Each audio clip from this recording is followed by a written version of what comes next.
જૂનાગઢના સોનરખ નદીમાં પૂર આવ્યું। આ સાથે જ સમાચાર સામે આવી રહ્યા છે। સોનરખ નદીમાં પૂર જેવી પરિસ્થિતિ જોવા મળી છે। ગિરનાર પર ભારે વરસાદથી નદી પણ બે કાંઠે વહેતી થઈ છે।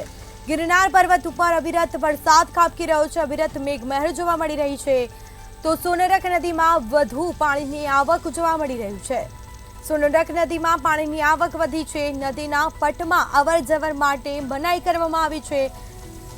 લોકોને અવરજવર માટે પ્રતિબંધ મૂકવામાં આવ્યો છે। તો જૂનાગઢના સોનરખ નદીમાં પૂર આવ્યું। ગિરનાર પર ભારે વરસાદથી નદી બે કાંઠે વહેતી થઈ છે। ગિરનાર પર્વત ઉપર અવિરત મેઘમહેર જોવા મળી રહી છે। સોનરખ નદીમાં પાણીની આવકમાં પણ સતત વધારો જોવા મળી રહ્યો છે। તો નદીના પટમાં અવરજવર માટે પણ લોકોને પ્રતિબંધ મૂકવામાં આવ્યો છે। તો ધોધમાર વરસાદ ખાબકી રહ્યો છે। જૂનાગઢમાં સોનરખ નદીમાં પૂર આવ્યું છે। તો આ સીધા દ્રશ્યો અમે આપને બતાવી રહ્યા છીએ। ગિરનાર પર ભારે વરસાદથી નદી પણ બે કાંઠે વહેતી થઈ છે। ગિરનાર પર્વત ઉપર અવિરત મેઘમહેર જોવા મળી રહી છે। આ સાથે ધોધમાર વરસાદ ખાબકી રહ્યો છે। તો સોનરખ નદીમાં પૂર આવ્યું હોય તેવી પરિસ્થિતિ જોવા મળી છે। જેમાં ગિરનાર પર ભારે વરસાદથી નદી પણ બે કાંઠે વહેતી થઈ છે।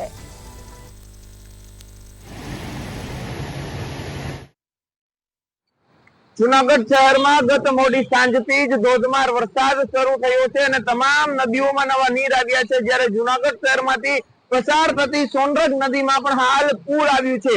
આપ જોઈ શકો છો કે સોનરખ નદીના દ્રશ્યો છે કે જ્યાં પૂરની સ્થિતિનું નિર્માણ થયું છે। ખાસ કરીને ગિરનાર પર્વત પર પણ 2 થી 2.5 જેટલો વરસાદ છે તે ગઈકાલથી આજ સુધી પડી ગયો છે અને જેના લીધે સોનરખ નદીમાં પૂર આવ્યું છે। ખાસ કરીને જૂનાગઢ શહેરની મધ્યમાંથી પસાર થતી કાળવા નદીમાં પણ પૂરની સ્થિતિનું નિર્માણ થયું છે।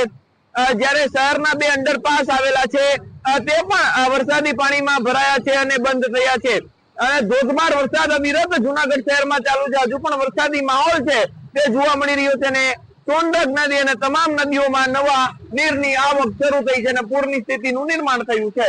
અમાર બખા મંતવ્ય ન્યૂઝ જૂનાગઢ।